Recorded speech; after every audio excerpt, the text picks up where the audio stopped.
बिस्मिल्लाहिर्रहमानिर्रहीम। स्टूडेंट्स, आज के डाटा कम्युनिकेशन कंप्यूटर नेटवर्क के इस लेक्चर में हम नेटवर्क स्टैंडर्ड्स पे बात करेंगे। नेटवर्क स्टैंडर्ड्स क्या हैं, किस किस्म के नेटवर्क स्टैंडर्ड्स अवेलेबल हैं और कौन सी ऑर्गेनाइजेशन हैं जो नेटवर्क स्टैंडर्ड्स को हमें प्रोवाइड करती हैं। नेटवर्क क्या चीज़ होती है, सबसे पहले तो हम ज़रा इसको रिवाइज कर लेते हैं। दो या दो से ज़्यादा कंप्यूटर या कंप्यूटिंग डिवाइसेस जब आपस में मिलती हैं डाटा शेयरिंग करने के लिए या रिसोर्स सॉफ्टवेयर या हार्डवेयर रिसोर्स शेयर करने के लिए, तो इस पर्पज़ से बनने वाली जो चीज़ है that is called the network. अब दो या दो से ज़्यादा कंप्यूटर भी आपस में मिल सकते हैं या कंप्यूटिंग डिवाइसेस जैसा कि हमारे पास मुख्तलिफ़ किस्म के हब, स्विच, राउटर या इस तरह की मुख्तलिफ़ चीज़ें, या एक कंप्यूटर, मोबाइल डिवाइस या इस तरह की कोई भी डिवाइसेस जब आपस में मिलकर डाटा शेयर करती हैं तो ये नेटवर्क बनता है। हम इस नेटवर्क को आम तौर पे डाटा शेयरिंग और इस तरह के मुख्तलिफ़ मकासद के लिए इस्तेमाल करते हैं। लेकिन जब नेटवर्क को इनिशियली बनाया गया और नेटवर्क को जब बनाया जाता है मुख्तलिफ़ डिवाइसेस की किसी डिफरेंट पर्पज़ की खातिर, तो आम तौर पर कंपनियां, जो बनाने वाली कंपनियां हैं, वो इसके लिए इसके बनाने से पहले कुछ डॉक्यूमेंट्स लिख लेते हैं। उन डॉक्यूमेंट को जो है वो स्टैंडर्ड डॉक्यूमेंट कहते हैं। और वो स्टैंडर्ड डॉक्यूमेंट के अंदर होता क्या है?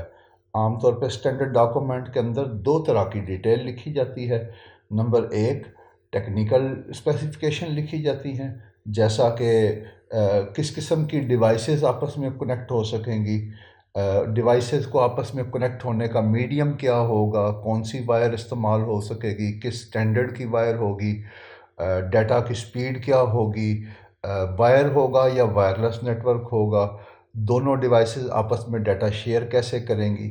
ये चीज़ें सारी टेक्निकल स्पेसिफिकेशन हैं और नेटवर्क बनाते हुए डॉक्यूमेंट्स में इन चीज़ों को, टेक्निकल स्पेसिफिकेशन को लिखा जाता है।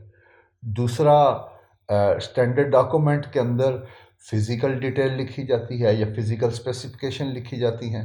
अब फिज़िकल स्पेसिफिकेशन में नेटवर्क का लेआउट क्या होगा, आया वो डिवाइसेस आपस में मिलकर बस नेटवर्क बनाएंगी या स्टार नेटवर्क बनाएंगी या रिंग टोपोलॉजी बनाएंगी या मैश नेटवर्क बनाएंगी, किस किस्म का वो नेटवर्क एस्टेब्लिश करेंगी।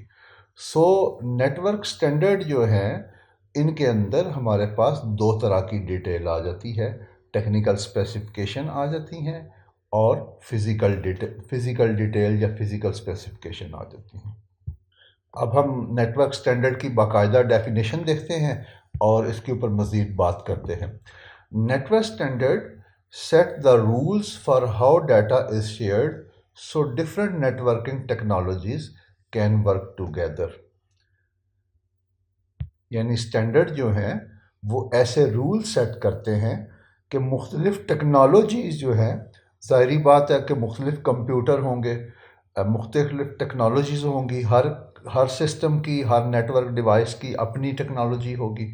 तो उन वर्क टेक्नोलॉजीज़ को आपस में कैसे कंबाइन किया जाए कि वो आपस में मिलकर डाटा शेयर भी कर सकें और काम भी इकट्ठा कर सकें।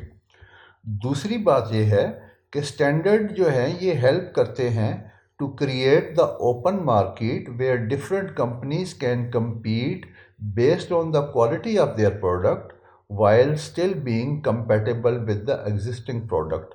यानी कंपनियां अपनी प्रोडक्ट में नई से नई जिद्दत भी लेके आती जाएं, लेकिन स्टैंडर्ड वो चीज़ है जो उनको इस बात पे बाउंड रखती है कि एग्जिस्टिंग प्रोडक्ट के साथ भी उन्होंने कंपेटेबल रहना है।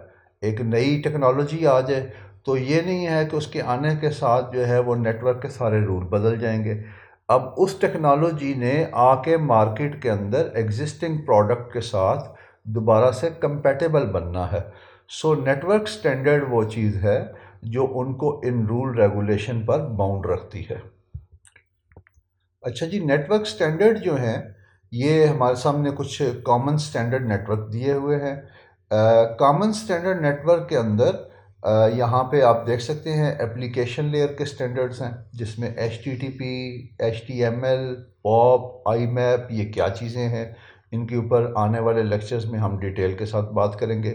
But these are the different standard जो कि कंप्यूटर के जब कम्युनिकेशन हमारा मॉडल जो है उसकी एप्लीकेशन लेयर पर ये स्टैंडर्ड अप्लाई किए जाते हैं। जहाँ से यूज़र ने कंप्यूटर के साथ इंटरेक्ट करना है वहाँ पर एप्लीकेशन लेयर पर। फिर ट्रांसपोर्ट लेयर के ऊपर जो स्टैंडर्ड्स हैं उसमें टीसीपी या एसपीएक्स हैं। नेटवर्क लेयर के ऊपर आईपी, आईपीएक्स हैं। इसी तरह से डाटा लिंक लेयर के ऊपर Ethernet, IEEE 802.3, X.X25 frame relay, और फिज़िकल लेयर के ऊपर RS232C केबल नेट या V92 मॉडेम के स्टैंडर्ड्स हैं। ये डिफरेंट किस्म के स्टैंडर्ड हैं जो कि कंप्यूटर के जो मॉडल हैं, जैसा कि OSI मॉडल है या हमारे पास TCP/IP मॉडल है, जिनके तहत हम कंप्यूटर डिवाइसेस के दरमियान नेटवर्क एस्टेब्लिश करते हैं, उनकी मुख्तलिफ लेयर्स के ऊपर मुख्तलिफ किस्म के स्टैंडर्ड। ये कोई फ़ाइनल लिस्ट नहीं है, इसके अलावा और भी बहुत किस्म के, सैकड़ों किस्म के स्टैंडर्ड मौजूद हैं और कंटिन्यूसली नए बनते रहते हैं। यहाँ हमने आपको कुछ कॉमन स्टैंडर्ड्स जो हैं वो दिखाए हैं तो कि आपको अंदाज़ा हो कि स्टैंडर्ड्स जो हैं वो हर चीज़ के हैं। फॉर एग्ज़ाम्पल, दो डिवाइसेस को कनेक्ट करना है तो उसके लिए आपको पोर्ट का स्टैंडर्ड मौजूद होना चाहिए। अच्छा, दोनों डिवाइसेस के लिए मीडियम का स्टैंडर्ड मौजूद होना चाहिए। दोनों डिवाइसेस के लिए स्पीड का स्टैंडर्ड मौजूद होना चाहिए। दोनों डिवाइसेस में डाटा एक्सचेंज करने के लिए, शेयर करने के लिए एक ख़ास तरीका कार का स्टैंडर्ड मौजूद होना चाहिए। सो हर चीज़ के स्टैंडर्ड्स मौजूद होंगे तब ही हमारी मुख्तलिफ डिवाइसेस आपस में कम्युनिकेट कर सकेंगे। और ये कुछ अब्रीवेशन नाम हैं जिनसे अभी आपको देखकर परेशान नहीं होना चाहिए कि HTTP जो है हाइपर टेक्स्ट ट्रांसफ़र प्रोटोकॉल है, या HTML या POP, या ये सारी क्या चीज़ें हैं। ये मुख्तलिफ स्टैंडर्ड्स के अब्रीवेशन नाम हैं और हमारे कंप्यूटर्स को जिनको हम आपस में कंबाइन करना चाहते हैं उनके दरमियान में डिफरेंट मॉडल्स मौजूद हैं। जैसा कि OSI मॉडल या TCP/IP मॉडल के ऊपर बात करें तो उसकी मुख्तलिफ लेयर्स में डिवाइड किया है और हर लेयर के अपने काम हैं जो कि इसके बाद हम आगे मुख्तलिफ लेक्चर्स में एक्सप्लेन करेंगे। हर लेयर के अंदर अपने अपने स्टैंडर्ड्स मौजूद हैं। ये जितने भी स्टैंडर्ड्स हैं इनको हम दो तरह के, दो टाइप्स में हम इनको डिवाइड कर सकते हैं। ये दो टाइप हमारे पास, एक डी फैक्टो स्टैंडर्ड कहलाते हैं और दूसरे डी जोर। De facto standard, these standards are used without any formal plan or approval from any organization. They exist because of tradition or common use. For example, HTTP began as a de facto standard, यानी बगैर किसी approval, before बाकायदा किसी organisation की approval के बगैर जो standards शुरू कर लिए जाते हैं और आहिस्ता आहिस्ता ट्रेडिशन के साथ वो एक रिवाज पा जाते हैं, ऐसे स्टैंडर्ड्स को डी फैक्टो स्टैंडर्ड कहते हैं। मुख्तलिफ ऑर्गेनाइजेशन अपने अपने हार्डवेयर और अपने सॉफ्टवेयर के लिए ऐसे स्टैंडर्ड्स करती रहती हैं। जैसा कि अगर हम बात करें कि मैक के अंदर उनके अपने हार्डवेयर के स्टैंडर्ड्स हैं और वो डी फैक्टो स्टैंडर्ड्स की तरह हैं। इसी तरह गूगल अपनी डिवाइसेस के लिए अपने स्टैंडर्ड्स नए बनाता रहता है और उनमें से बाज़ ऐसे हैं जो विदाउट ऑर्गेनाइजेशन अप्रूव के दे हैव स्टार्टेड, लेकिन लेटर ऑन जो है they become a de facto standard, क्योंकि वो बिल्कुल एक रिवाज पा गए और बिल्कुल आम चलने। उन्हीं में से एक आम एग्जांपल हमारे पास यहाँ पे HTTP की है। This is called a de facto standard.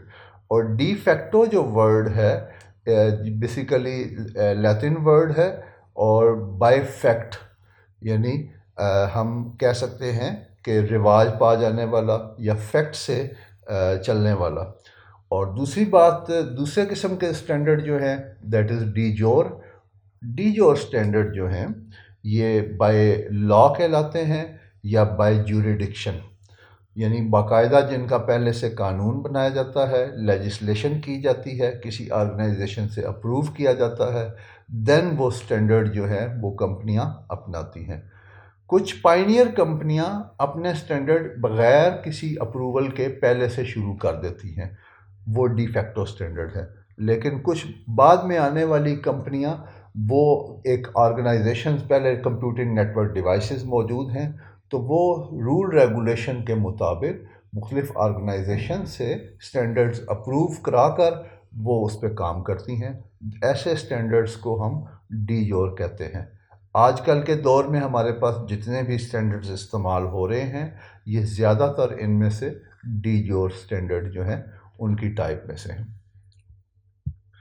अब ये स्टैंडर्ड्स बनाने वाली कंपनियां कौन सी हैं, इस पे ज़रा हम बात कर लेते हैं।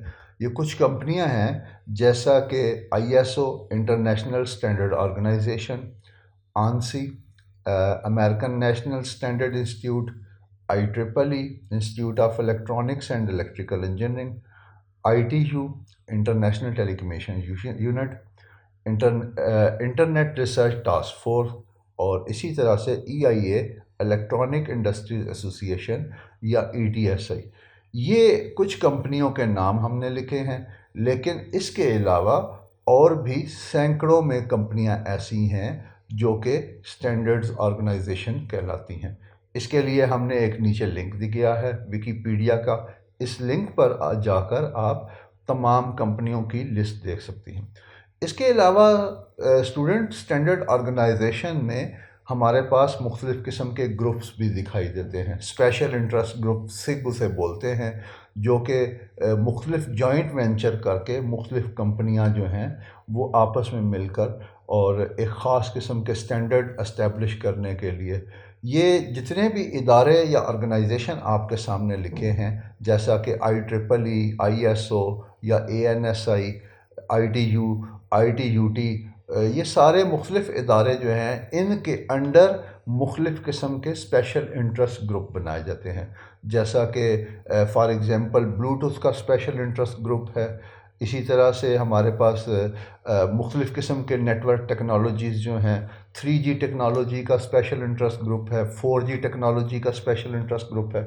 उसमें जितनी भी कंपनियां ऐसे नेटवर्क जो 3G, 4G या ब्लूटूथ नेटवर्क बनाती हैं, वो कंपनियां आम तौर पे उस स्पेशल इंटरेस्ट ग्रुप में शामिल होती हैं, और उनकी तादाद आगे सैकड़ों में होती है, और वो अपने अपने हार्डवेयर, सॉफ्टवेयर और उसकी डिटेल स्पेसिफिकेशन एक दूसरे के साथ शेयर करते हैं, और फिर उसके मुताबिक बाकायदा से स्टैंडर्ड बनाया जाता है ताकि कंपैटिबल डिवाइसेस प्रोड्यूस की जा सके।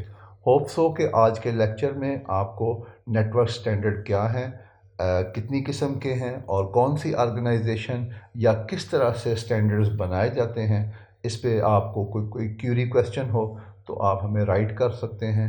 हमारे चैनल को सब्सक्राइब करें। आपका बहुत शुक्रिया।